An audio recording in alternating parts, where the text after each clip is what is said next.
Bonjour à toutes et à tous. Bienvenue dans ce 9e épisode de notre cycle de webinaires consacré à la présentation de l'offre ADEME, notamment des dispositifs économie circulaire et déchets. Nous sommes heureux de vous retrouver pour cette heure qui dressera dans un premier temps le panorama général des dispositifs économie circulaire actuellement en cours. Dans un second temps, un focus plus précis sera effectué sur certains dispositifs, notamment le dispositif d'aide aux déchetteries professionnelles, le dispositif d'aide à la tarification incitative et enfin les dispositifs d'aide à la substitution des emballages en plastique à usage unique. Mais avant la prise de parole des responsables des appels à projets, je vais donner la parole à notre directeur régional Île-de-France, M. Jérémy Almosny, pour un mot d'introduction.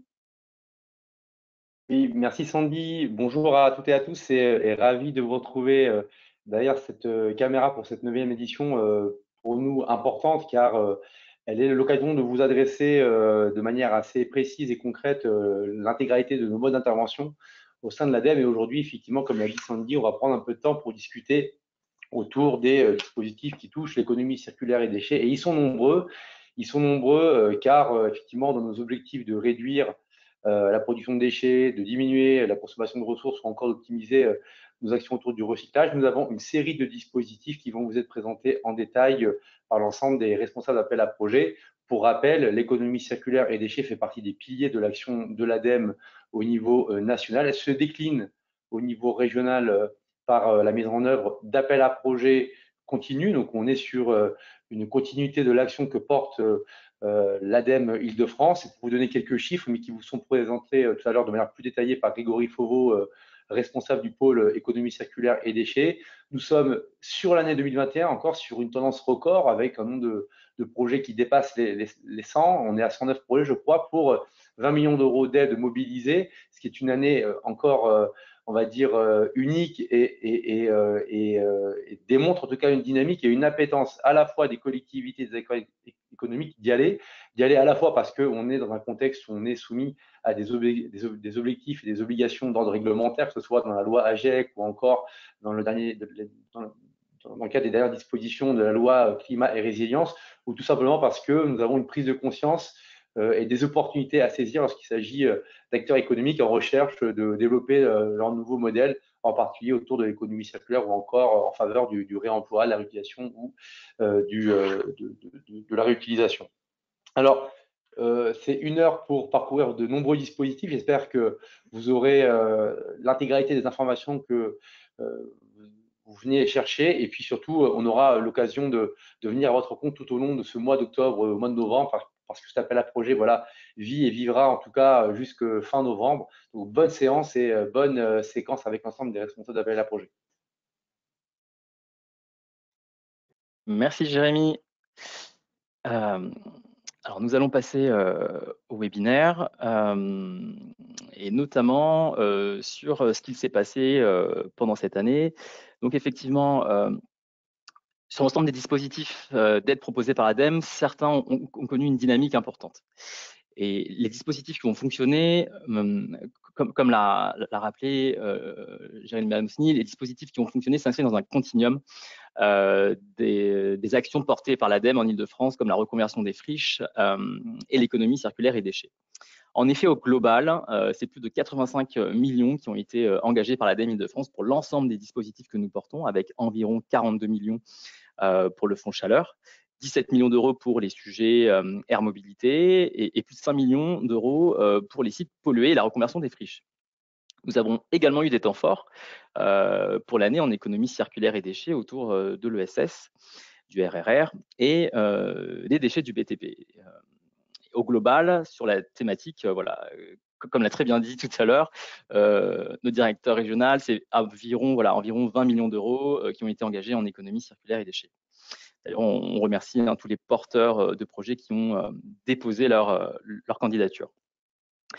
Donc là, très rapidement, dans le cadre du plan de relance, voilà, le plan de relance est venu appuyer les dispositifs qui étaient déjà existants dans l'offre ADEME sur cette thématique principale qui sont la décarbonation de l'industrie, le développement de la stratégie hydrogène, le soutien à la transition écologique des TPE-PME, le soutien au tourisme durable, la reconversion des friches urbaines, l'agriculture durable Et le sujet qui va nous occuper pendant cette heure, l'économie circulaire. Sur des sujets justement d'éco-conception. Donc, qu'est-ce qu'on met dans l'économie circulaire? Plein de sujets que nous traitons à l'ADEME, qui sont l'éco-conception, le tri des biodéchets à la source, tous les sujets de RRR que l'on verra, les sujets centres de tri, modernisation des centres de tri, tous les sujets d'extension des consignes, déchetterie professionnelle, etc. Le soutien à la vente des matières plastiques recyclées, la substitution des emballages plastiques, la valorisation des combustibles solides de récupération et le dispositif Orplast, objectif recyclage plastique, qui va concerner notamment les transformateurs et les plasturgistes qui vont intégrer de la matière plastique recyclée. Voilà, donc je ne vais pas m'attarder davantage sur l'ensemble de ces dispositifs-là. Je vais donner la parole à nos experts qui vont justement nous faire une présentation des dispositifs. Je vais donner la parole à Grégory Fauveau, notre responsable du pôle économie circulaire déchets à l'ADEME Île-de-France, pour un panorama des dispositifs économie circulaire et déchets. Merci Sandy, bonjour à tous. Je vais ici balayer de manière assez générale les dispositifs qui sont en cours, et puis effectivement on aura l'occasion d'approfondir sur quelques-uns de ces sujets, éventuellement de répondre aux questions pour les autres en fin de séquence. Je me propose toutefois de resituer les enjeux. Ça a été rappelé par Jérémy Almosny et Sandy également. On est ici sur le sujet économie circulaire et déchets, avec notamment des enjeux extrêmement forts sur la question de la ressource. L'ensemble des actions que l'on porte visent à diminuer la consommation de ressources, également à limiter cette production de déchets. On est vraiment dans la prévention de la production de déchets, ainsi que l'optimisation du recyclage et la bonne gestion des déchets. Et j'ai l'habitude d'utiliser ce petit graphique pour fixer les idées et qui montre que l'évolution globalement sur une centaine d'années dans le monde de la consommation de ressources est passée de 7 à 70 milliards à peu près de tonnes de matière, c'est-à-dire x10, et que dans le même temps, la population a été augmentée de 3,5 fois à peu près. Donc on voit qu'il y a un décalage extrêmement fort entre l'augmentation de la population et une croissance extrêmement forte des ressources. L'enjeu ici est bien de diminuer cette consommation. Et effectivement, cette année, là encore, malgré une situation tout à fait particulière, on en conviendra, il y a une dynamique très forte qui s'est maintenue et qui continue à s'engager avec un grand nombre de projets. On est à quasiment 110, on arrivera certainement vers 115 projets à peu près, et aux alentours de 20 millions d'euros engagés. Donc, quels sont les dispositifs qui sont en cours et qui vont se poursuivre l'année prochaine? Donc, sur la slide suivante, vous pouvez voir un sujet majeur que l'on porte, c'est-à-dire un appel à projet économie circulaire et déchets qui se veut multithématique. Alors, pourquoi multithématique? C'est parce qu'on souhaite adresser l'ensemble des thématiques qui tournent autour de l'économie circulaire et déchets, à la fois en direction des acteurs économiques, à la fois sur les questions de prévention, de changement de comportement des acteurs, et également de la gestion des déchets.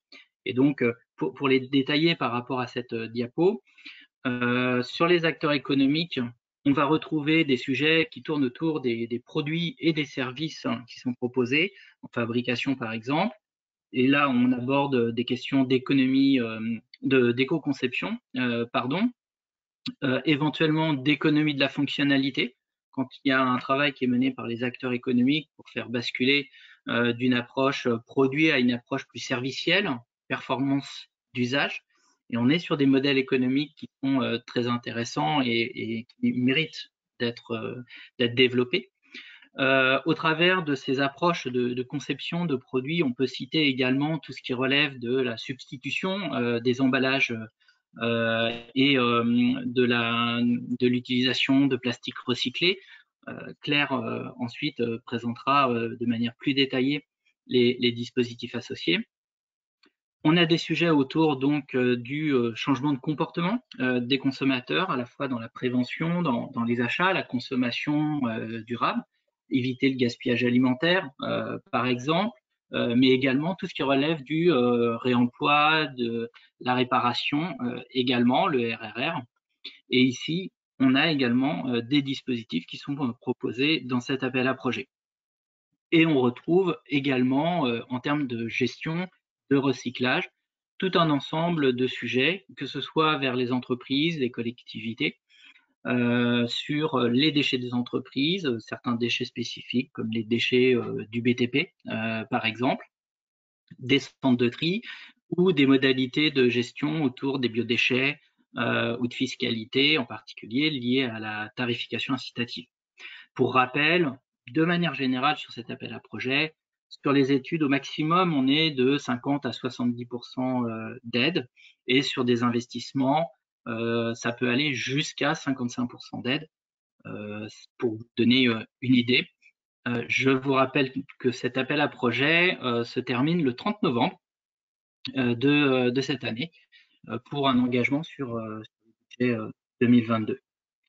Un autre dispositif, donc slide suivante, qui concerne, en tout cas, deux dispositifs qui sont réalisés en partenariat avec la région et d'autres acteurs, services de l'État, SICTOM, Banque des Territoires.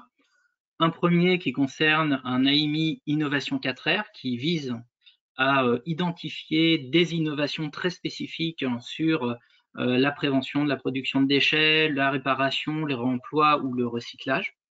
Mais on est vraiment sur des projets d'innovation. Et là, on attend ces projets.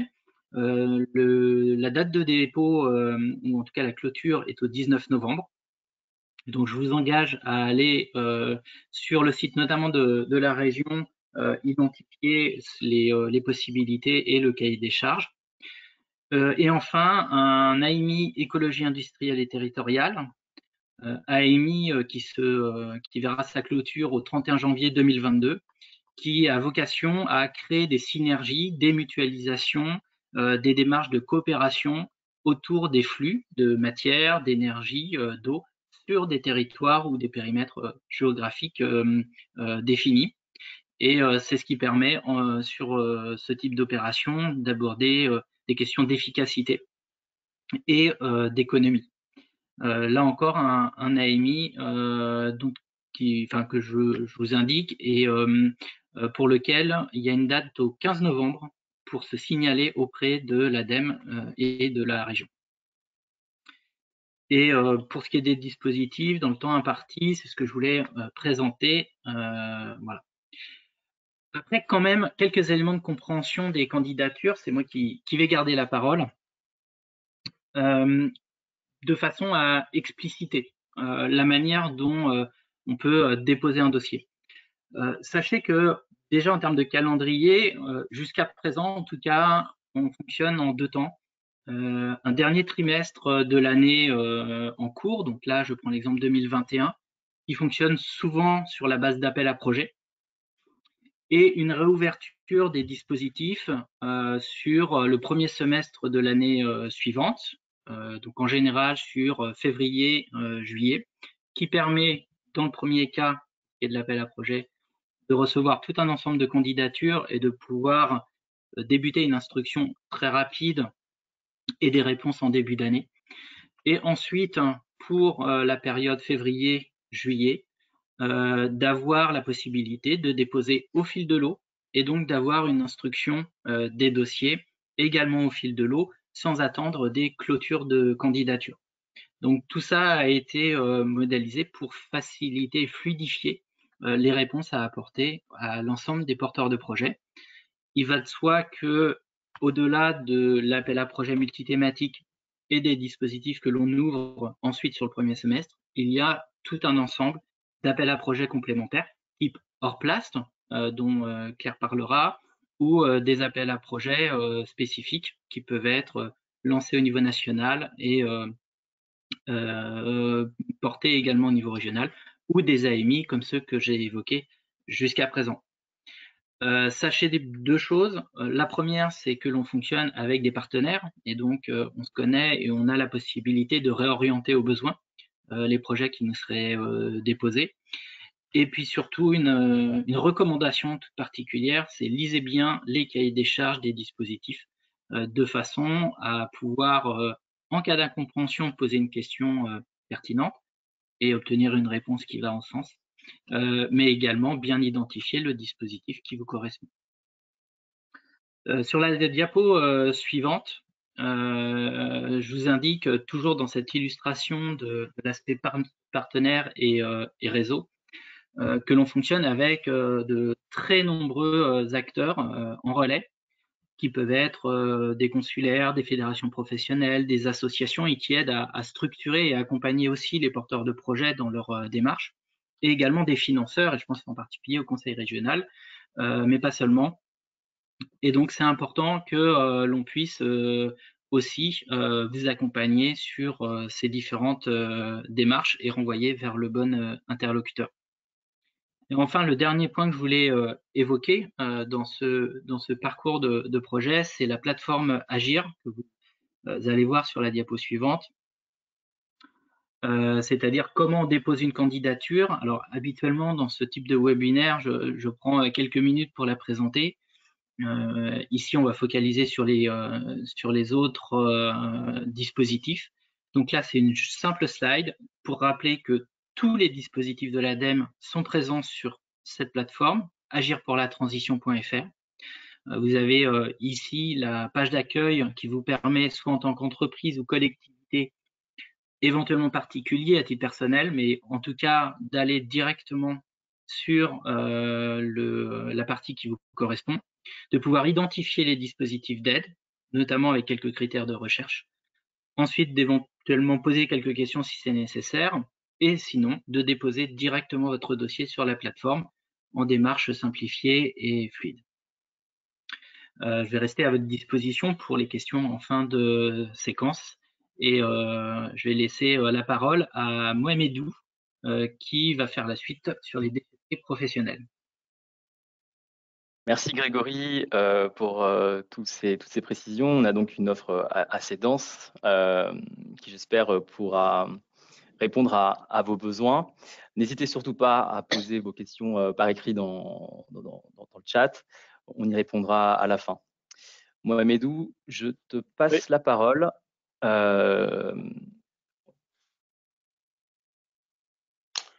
Merci Sandy, bonjour.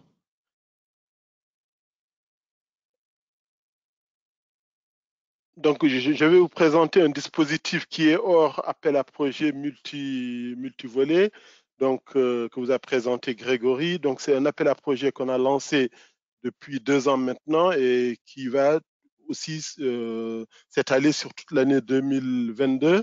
Donc, c'est sur la période 2019-2022, surtout ce qui concerne les déchetteries professionnelles. Donc, cet appel à projet, en fait, vise 2 objectifs.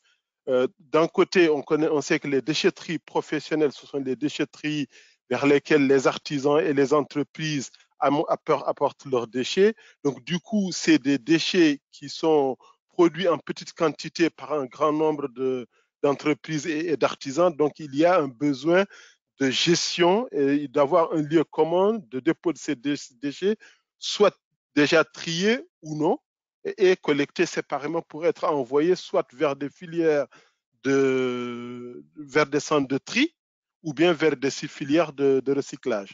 Donc ça, c'est le premier élément. Donc l'objectif principal, c'est de favoriser l'émergence de ces installations-là. Le deuxième, c'est encourager le développement d'un réseau de déchetterie professionnelle complémentaire, sachant que sur toute l'île de France, on a des endroits où il y a beaucoup moins de déchetterie que d'autres. Donc, c'est permettre aux entreprises et aux artisans d'avoir un lieu de dépôt de déchets réglementaires, donc éviter les dépôts sauvages donc sur toute la période, très tôt le matin et très tard le soir, donc pour pouvoir avoir un réseau assez étoffé de déchetterie professionnelle.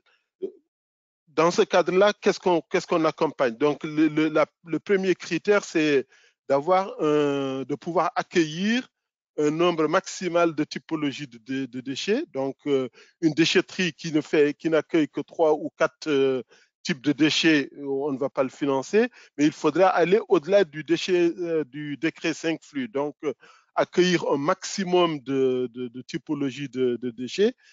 Donc, ça, c'est la première condition. Donc, ça, il faut qu'elle soit validée. Et puis, éventuellement, la possibilité d'aménager un espace, on appelle recyclerie, ressourcerie, où on va pouvoir avoir soit des matériaux qui, normalement, peuvent être réutilisés, réemployés ou réparés. Donc, ça aussi, si on l'a à proximité de la déchetterie professionnelle, on peut le financer. Donc, ça, c'est quelque chose qu'on encourage. Donc, ne pas avoir seulement une déchetterie professionnelle, mais d'avoir à côté de la déchetterie professionnelle autre chose qui permet de récupérer un certain nombre de matériaux au lieu de les envoyer directement dans les bennes. Slide suivante. Donc, quels sont les projets qui sont attendus? Donc, on a 4 types de projets. Donc, on attend la création de déchetteries professionnelles. Donc, ça, c'est avec plus de 5 flux. Donc, ça, c'est des dossiers qui sont éligibles. Éligible aussi tout ce qui concerne la modernisation de déchetteries professionnelles. Une déchetterie existait, il y a eu une addition de flux supplémentaires, il y a une la mise en place d'une zone de réemploi, voire d'un centre de tri adossé. Donc ça aussi, c'est quelque chose qu'on accompagne. Le troisième type de projet, c'est la création de centres de tri adossés à des déchetteries professionnelles. On avait dit que les déchetteries professionnelles sont en amont de la filière de recyclage. Donc l'idée, c'est on va avoir une déchetterie professionnelle qui va, sur certains déchets, va avoir des déchets en mélange, donc les envoyer dans le centre de tri et du centre de tri vers les filières de recyclage. Donc, le fait d'avoir un centre de tri adossé à une déchetterie professionnelle, ça nous permet aussi de financer ce genre de projet. Et le quatrième type de projet, connaissant un peu la configuration de l'Île-de-France, c'est d'avoir des déchetteries professionnelles temporaires, le temps de l'aménagement d'une ZAC. On met en place une déchetterie temporaire et une fois que la ZAC est terminée ou l'aménagement est terminé, on enlève la déchetterie. Donc, ça aussi, on peut accompagner ce genre de déchetterie. Donc, quels sont les types de financement qu'on peut faire? Donc, 2 types de financement, ça a été déjà dit par Grégory. Déjà, pour mettre en place une déchetterie, on exige d'abord d'avoir une étude. Il faut qu'il y ait une étude de faisabilité ou une étude territoriale pour savoir où est-ce qu'on va s'installer. Est-ce que c'est assez optimisé? Est-ce qu'il n'y a pas un trop-plein de déchetterie professionnelle dans ces environs-là? Donc, on peut accompagner les aides pour les études de faisabilité à hauteur de 50 à 70% maximum selon la taille de la structure. Donc, vous aurez compris que pour les petites entreprises, on peut aller jusqu'à 70%. Pour les plus grandes, on va maximum jusqu'à 50%. Et puis, il y a toute une partie aide aux investissements. Dans ce cas-là, on va aider à la fois tout ce qui relève du VRD, donc les voiries, le réseau de distribution et tout ça. Donc ça, ça fait partie des données qui sont éligibles, des coûts qui sont éligibles. On peut financer les équipements mobiles, type par exemple compacteurs, broyeurs, chargeurs qui permettent de mettre les déchets qui sont apportés dans des caisses. On finance aussi des équipements fixes, comme bascule ou tout autre dispositif de pesée, voire même on peut éventuellement financer des dépenses de communication avec un maximum de 10% des dépenses éligibles. Et donc, du coup, tout ça, ça peut rentrer dans l'assiette de financement, donc avec un taux entre 35 et 55% de l'aide, donc des dépenses éligibles, avec un plafond d'assiette à 3 millions d'euros maximum. Et donc, les aides seront calculées à la fois sur le montant des dépenses éligibles, donc ce que j'ai énuméré ici. S'il y a d'autres dépenses éligibles, s'il y a d'autres dépenses qui ne sont pas éligibles, elles ne seront pas retenues. Et le taux d'aide, c'est un taux d'aide maximum, donc qui va dépendre aussi d'autres circonstances. Et donc, c'est le taux d'aide maximum, 50% des dépenses. Là aussi, ça va dépendre de la taille de la structure. Pour les petites structures, maximum 55%, pour les grandes, 35%. Et pour en savoir plus, donc, vous avez sur le site de l'ADEME Agir pour la transition l'appel à projet qui est en ligne, donc cette version jusqu'au 31 janvier. Puis après, il va y avoir une autre version. Si vous avez des questions, je suis à votre disposition, là, soit sur le chat ou bien après avec ce mail. Merci. Reste. Merci beaucoup, Mohamedou, pour tous ces éléments de réponse. Je vais maintenant donner la parole à Carole Limousin, en charge chez nous de tous les sujets liés qui est la responsable de la tarification incitative à l'ADEME. Carole, c'est à toi. Merci Sandy, bonjour à tous. Donc, je veux bien la diapositive suivante. Donc je vais commencer par reprendre ce que c'est que la tarification incitative. Donc comme vous le savez, les collectivités ont l'obligation de prendre en charge les déchets des ménages dans le cadre de leur service public de gestion des déchets. Et pour financer ce service, le SPGD, les collectivités vont pouvoir soit récupérer la taxe d'enlèvement des ordures ménagères, la TEOM, qui est comprise dans la taxe foncière, ou bien récupérer la REOM, la redevance d'enlèvement des ordures ménagères, sous forme là, de factures envoyées à chaque foyer. Donc, on va parler de tarification incitative quand la REOM ou la TEOM va inclure une part variable qui va être fonction de la quantité de déchets produites et en particulier de la quantité d'OMR, donc les ordures ménagères résiduelles, qui est le principal flux des déchets des ménages.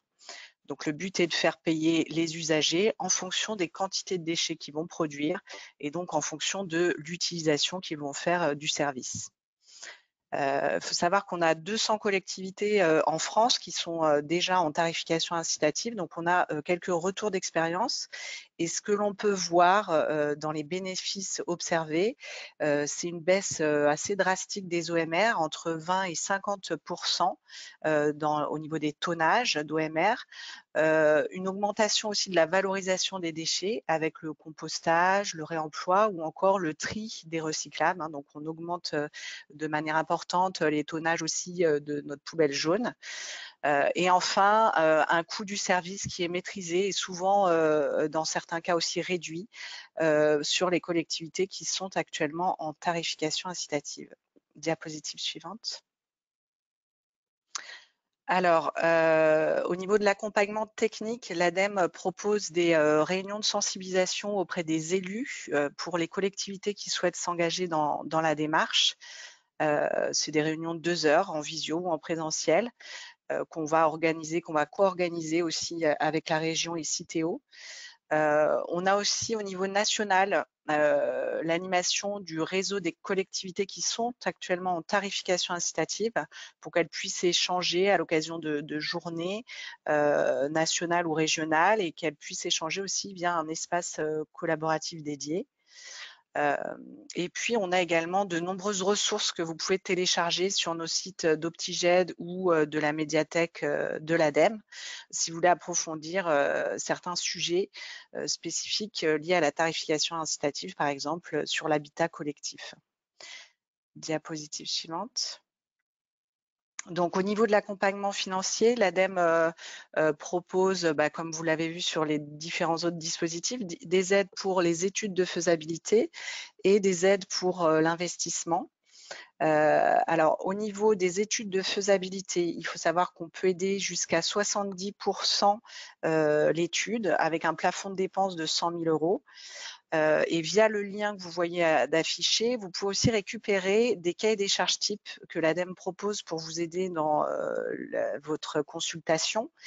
On a 2 cahiers des charges types, un avec l'étude faisabilité pour la mise en œuvre d'une tarification incitative seule et un autre qui comprend aussi le tri à la source des biodéchets qui sont des thématiques qui sont fortement liées et pour lesquelles aussi on a une partie de l'étude qui est commune, à savoir le diagnostic du territoire. Diapositive suivante. En ce qui concerne les investissements, donc l'ADEME peut vous accompagner sur la mise en œuvre de la tarification incitative, donc toutes les étapes à réaliser en amont de la mise en œuvre réelle, à savoir tout ce qui est réorganisation du service, élaboration du fichier, communication, pilotage du projet, établissement de la grille tarifaire. Donc toutes ces étapes-là, on a une aide de 10 €, une aide forfaitaire de 10 € par habitant, avec un bonus possible de 2 € à l'habitant pour les collectivités qui s'engagent ou sont déjà engagées dans la collecte séparée des biodéchets.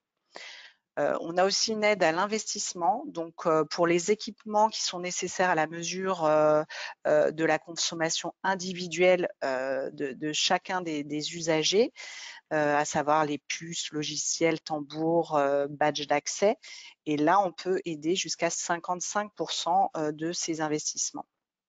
Et enfin, une aide depuis 2021 à la mise en œuvre de l'information individuelle sur l'usage. Alors, c'est-à-dire en fait toutes les étapes préalables en amont de la tarification.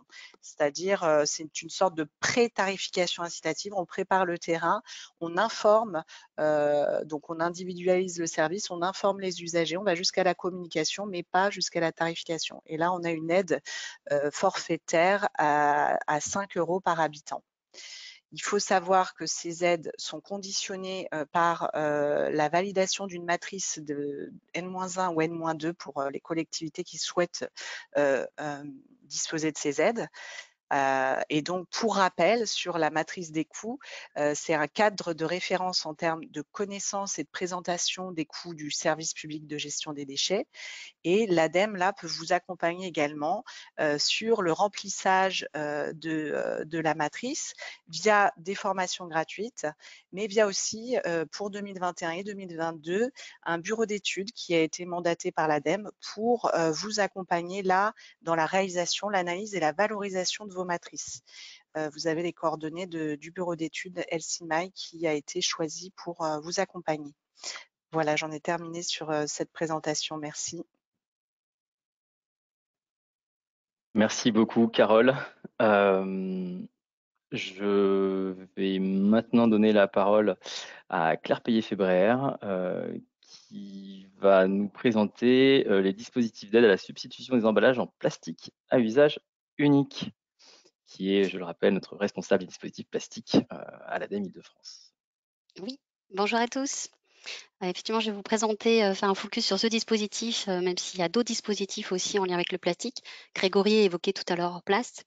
Et là, l'enjeu, c'était de vous présenter ce dispositif qui est intégré dans l'appel à projet économie circularité déchets que présentait Grégory. Alors, le dispositif, on peut passer, voilà. L'objectif, c'est réduire, diminuer la quantité d'emballage et de contenants, notamment en plastique.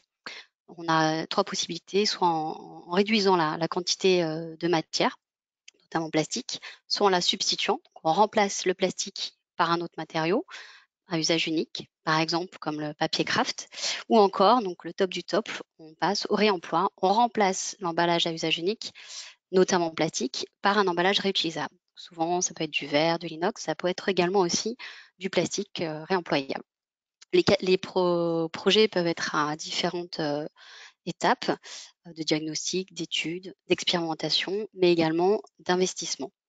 Ce qui est important, c'est que toutes les solutions qui sont proposées doivent être recyclables. On peut passer à la slide suivante. Qui est concerné par ce dispositif? Les entreprises et également les collectivités territoriales qui sont en charge de la restauration collective. Pour les entreprises, sont intégrés les conditionneurs. Et pour citer quelques exemples de porteurs de projets qu'on a pu accompagner, on a les restaurateurs qui proposent de la restauration à emporter, livrée, ou encore de la restauration collective. On a également aussi les épiceries qui proposent du vrac. Qu'est-ce qui est proposé comme aide? Donc ça rentre, je ne vais pas revenir dessus puisque Grégory vous a présenté les dates et le cadre de l'appel à projet ECD. Donc, on est vraiment intégré, ce dispositif est vraiment intégré dedans. Et on aide aux études. Je vais revenir après vous présenter quels sont les types d'études qu'on accompagne et comment. Et on a également les investissements. Voilà, j'ai rappelé mon mail ici, vous pouvez retrouver. Il ne faut pas hésiter à prendre contact avec moi. Sur les études, donc on peut passer à la slide suivante. On peut accompagner les diagnostics, mais également les études de faisabilité qui interviennent après des diagnostics. Donc, par exemple, pour aller vérifier la solution, évaluer du coup les impacts en amont, bien sûr, environnementaux, ce que ça peut engendrer, etc. Donc, c'est vraiment approfondir, aller plus loin que le diagnostic. Donc, tout ce qui va être préalable à un investissement. On peut, sur ces études, accompagner les prestations externes. Si le porteur de projet n'a pas les compétences en interne, eh ben, il peut déléguer et ça, ce sont des dépenses qu'on peut accompagner. Et également, la nouveauté avec ce dispositif, c'est de pouvoir accompagner les dépenses internes. Donc, c'est vraiment du temps de travail. Dans cette case études, on peut aussi accompagner les expérimentations. Donc ça va être vraiment après une étude de faisabilité et avant l'investissement. Voilà, on a cette étude de faisabilité qui est complète. Malgré tout, il manque quelques précisions dont on a besoin, qui sont nécessaires avant de lancer le déploiement industriel. Et donc là, on peut aussi accompagner cette étape d'expérimentation. De la même façon, ça va être du coup prestations externes, dépenses internes. Et là, on va également, de manière restreinte, évidemment, pouvoir accompagner sur des petits investissements qui sont vraiment liés à l'expérimentation. On n'est vraiment pas sur une dimension de déploiement. Donc là, on va être assez vigilant, on regarde, hein, mais c'est voilà, c'est des choses qu'on peut accompagner. Pour les taux, on retrouve les taux assez classiques des études qui varient selon la taille de l'entreprise. Pour les collectivités, elles vont se caler au même niveau que les petites entreprises, donc ça varie de 50% à 70% sur les dépenses éligibles. Et il y a des plafonds, donc les mêmes qu'on a pu voir aussi tout à l'heure sur les études, 50 000 pour les études, les diagnostics, et 100 000 pour les études d'accompagnement de projet, donc vraiment études de faisabilité. Pour les investissements, nous pouvons accompagner, donc on peut passer à la slide suivante. Nous pouvons accompagner des projets qui sont vraiment en lien avec le réemploi. Donc, ça peut être l'acquisition de nouveaux contenants, par exemple les contenants en verre. On sera très regardant sur la standardisation de ces équipements. Ça peut être également les équipements de lavage, donc machines de lavage, machines de séchage, mais également les outils logiciels de suivi. Et puis, des améliorations, par exemple, un camion. Ce qu'on ne finance pas, on ne finance pas les camions, enfin les véhicules. En revanche, on peut accompagner, par exemple, un aménagement dans un camion pour permettre aux porteurs de projet de se déplacer avec une partie les contenants sales et l'autre partie les contenants propres. Pour des raisons sanitaires, c'est des aménagements mais qui sont directement en lien avec le réemploi. Donc après, c'est beaucoup du cas par cas. Donc c'est pour ça que je vous invite vraiment à prendre contact avec moi pour me présenter ce projet, qu'on voit ensemble quelles sont les dépenses éligibles, si le projet rentre bien dans le périmètre du dispositif. Et pour ces dépenses liées à l'investissement, encore des taux qu'on retrouve assez souvent sur les taux d'aide liés aux dépenses d'investissement, ça varie de 35% à 55% selon la taille de l'entreprise sur les dépenses éligibles. Voilà, moi, j'en ai terminé et n'hésitez vraiment pas à prendre contact avec moi avant. Et puis ensuite, c'est bien parce qu'on peut échanger. Merci beaucoup, Claire. Nous allons passer à la séquence de questions-réponses. Je crois qu'on a eu pas mal de questions. Oui, je vais en prendre une déjà. Une question, alors je vous la lis. Est-ce que la mutualisation des passages de collecte sur 3 communes limitrophes peut faire l'objet d'une aide dans le cadre de l'AMI EIT? Alors non, parce que cette AMI EIT ne cible pas cet aspect-là des choses. Quand on parle d'écologie industrielle et territoriale ou d'écologie territoriale, il s'agit bien des interactions entre les activités économiques sur un territoire et pour partie éventuellement de commerce, d'habitants et de la collectivité, mais pas de la gestion des déchets de la collectivité. Dans l'EIT, on peut retrouver des questions de déchets, évidemment, puisque c'est un flux qui existe. Les déchets d'une entreprise peut devenir la matière première d'une autre, ou on peut avoir de la récupération de chaleur, par exemple. On peut travailler sur la mobilité, sur la zone, une zone d'activité, une zone industrielle, une zone de commerce. Mais on n'est clairement pas sur la gestion des déchets de la collectivité. Donc, ce n'est pas un dispositif adapté.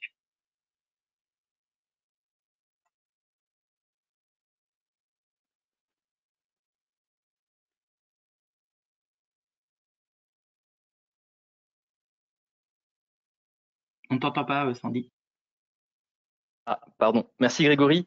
Est-ce qu'on avait d'autres questions sur déchetterie pro ou même la Il y a une tarification question incitative? sur les déchetteries professionnelles, sur est-ce que c'est obligatoire d'avoir une étude de faisabilité dans le cadre d'un aménagement, donc dans le cadre d'une déchetterie temporaire. La réponse est non. Seulement, ce qu'on va regarder, c'est dans le volet technique. On va regarder les éléments qui concernent les types de déchets qui seront récupérés et les filières de valorisation. Donc, on n'est pas obligé de mettre en place une étude de faisabilité dans le cadre d'une déchetterie temporaire.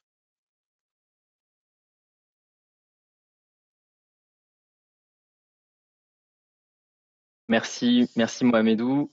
Carole, je te donne la parole. Je vois qu'il y avait des questions aussi pour toi. Oui, alors je crois qu'il y a une question sur où peut-on trouver la liste des collectivités d'Île-de-France où la tarification incitative a été mise en œuvre et du coup fonctionne depuis. Donc on n'en a que 4, hein, donc c'est assez rapide. Et ça me fait penser que je voulais vous parler aussi d'un webinaire qui a eu lieu il y a 2 semaines, le 30 septembre, qui sera bientôt mis en diffusion et qu'on va relayer via notre site internet, où vous aurez tous ces détails-là sur au niveau national, où est-ce qu'on en est, au niveau régional, qui reprend aussi les aides possibles au niveau ADEME, région, Citeo. Et vous avez aussi 2 retours d'expérience intéressants d'une collectivité qui est déjà en tarification incitative, qui est le CEDRE, dans le sud de l'Essonne, et une autre collectivité qui, là, a de l'habitat collectif de manière plus importante et qui est Versailles-Grand-Parc, qui est en cours de test. Et donc, les 4 collectivités actuelles sont le CEDRE, la CC Val d'Essonne, le SICTOM de la région d'Auneau et le CIROM de la région de Milly-la-Forêt, mais je crois qu'ils ont changé de nom et que ça doit être le CIRTOM actuellement. Alors sinon, je ne sais pas s'il y avait d'autres questions sur les corbeilles de ville. Je sais, j'ai pas la question sous les yeux. Donc, tu peux répéter la question. Il y avait une question, mais qui relève plus d'un conseil plus que des aspects financement, j'ai l'impression. Je vous la lis. Alors, hop. En gros, je l'ai perdu.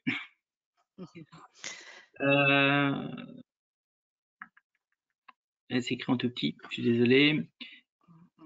En gros, c'est pour ce qui est des corbeilles de ville qui sont pas inclus dans dans le marché collecte, et donc géré directement par la commune ou la collectivité qui renvoie directement en déchetterie. Je ne sais pas s'il y a un conseil à apporter là-dessus. Peut-être que ça peut se faire en parallèle de cette réunion, ultérieurement. Si c'est pas mis dans le marché de collecte, effectivement, c'est à la collectivité de le gérer. Oui, puisque la ville va gérer la propreté. Et donc, c'est deux services en effet bien distincts. Donc, je ne sais pas si c'était dans le cadre d'une tarification incitative, qu'est-ce qui se passe au niveau de ces corbeilles? Est-ce qu'on ne voit pas éventuellement une hausse à ce niveau-là? Donc, a priori, dans les retours d'expérience qu'on a, pas forcément. Et pour prévenir à d'éventuels dépôts dans ces corbeilles de ville qu'on n'avait pas auparavant, certains ont équipé leurs corbeilles d'une réduction au niveau de l'embouchure de la corbeille pour éviter le dépôt d'un gros sac de 30 ou 50 litres de déchets. Je ne sais pas si ça répond à la question, mais je crois que c'était tout au niveau. Il y avait une question aussi. Est-il possible d'être accompagné pour évaluer le volume de vaisselle à réutiliser en grand nombre et l'adaptabilité de nombreuses plonges? C'est le type d'études qui rentre totalement dans les études de faisabilité qui peuvent être accompagnées financièrement. Donc oui.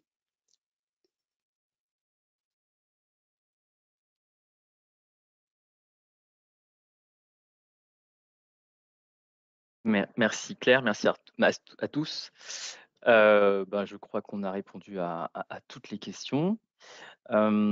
Très brièvement, on va rentrer un peu dans le détail des dispositifs qui sont ouverts actuellement, mais des dispositifs, on prend un peu de hauteur et on sort un peu de l'économie circulaire et déchets, mais voilà, c'est surtout des dispositifs là que l'on porte avec le plan de relance, qui continue en tout cas à se poursuivre. Alors, bien entendu, comme on l'a évoqué tout à l'heure dans le cadre de l'économie circulaire, nous avons l'appel à projet Orplast, dont la prochaine clôture est prévue au 1er décembre.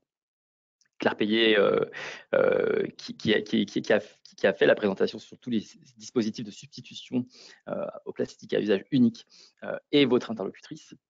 L'appel à projet déchetterie professionnelle, la prochaine clôture est prévue au 31 janvier 2022.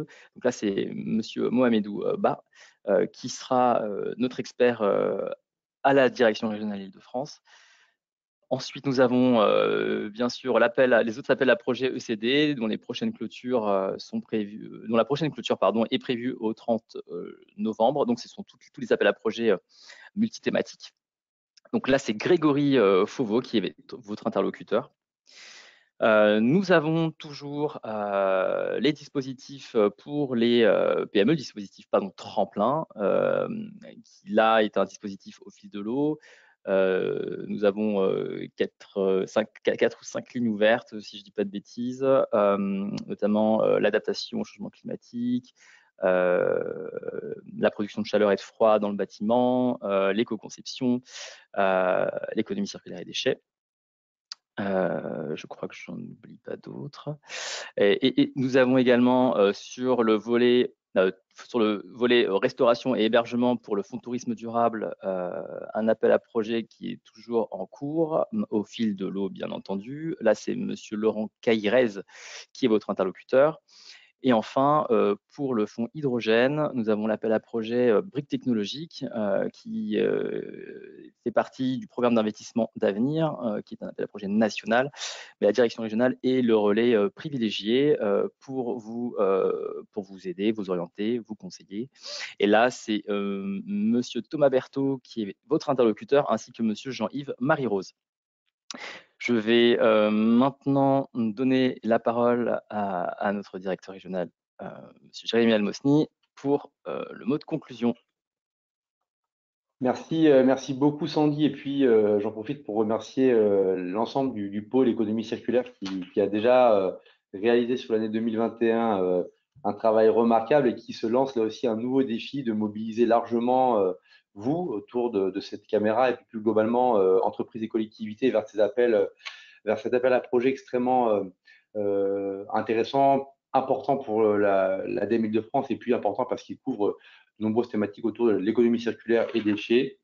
Alors, on n'a pas évoqué l'éco-conception, on n'a pas évoqué l'économie de la fonctionnalité, on a parlé légèrement de la gestion des biodéchets, mais je vous invite véritablement à aller explorer la plateforme Agir pour aller lire précisément le contenu de cet appel à projet qui est plurithématique et qui certainement rencontrera plus précisément votre projet. Alors moi, j'espère sincèrement que vous sortez de ce webinaire avec les informations que vous étiez venu chercher, ou surtout avec cette envie de venir à notre rencontre, soit avec un projet mature, soit un projet en construction. On est bien sûr là pour vous accompagner tout au long de votre démarche, en ayant comme date butoir, du moins la première, le 30 novembre, et puis comme vous l'a expliqué Grégory en propos liminaires, nous aurons aussi l'occasion de vous accompagner sur des programmes fil de l'eau un peu plus tardivement, mais on vous encourage quand même vivement de venir dès maintenant à notre rencontre autour de cet appel à projet économie circulaire et déchets. Et puis, si on parle de prise de recul, je peux vous donner quelques éléments annoncés le 2 octobre dernier par le président de la République dans le cadre de France 2030 qui fixe des orientations stratégiques qui vise à soutenir la transition écologique. Il a été évoqué la pérennisation du fonds friche, il a été évoqué la volonté de continuer des actions fortes en termes de décarbonation de l'industrie, en particulier sur le volet efficacité énergétique et décarbonation, et puis une volonté également de soutenir fortement et largement le volet vecteur hydrogène dans son déploiement sur toute la chaîne de valeur. Et enfin, il a été fait mention des sujets autour de l'économie circulaire avec un focus et une focale extrêmement forte portée sur le sujet plastique. On aura donc certainement l'occasion d'organiser de futurs webinaires pour vous préciser les contours de cette nouvelle orientation où, sans aucun doute, l'ADEME sera un acteur de premier plan pour assurer sa mise en œuvre. Écoutez, je vous souhaite une très bonne journée. On reste à votre entière disposition. Vous trouverez vraiment l'intégralité des informations sur la plateforme Agir et puis ce replay disponible si vous souhaitez reprendre les contours et les détails que les experts vous ont présentés tout au long de cette séquence. Une très bonne fin de journée et à bientôt, j'espère.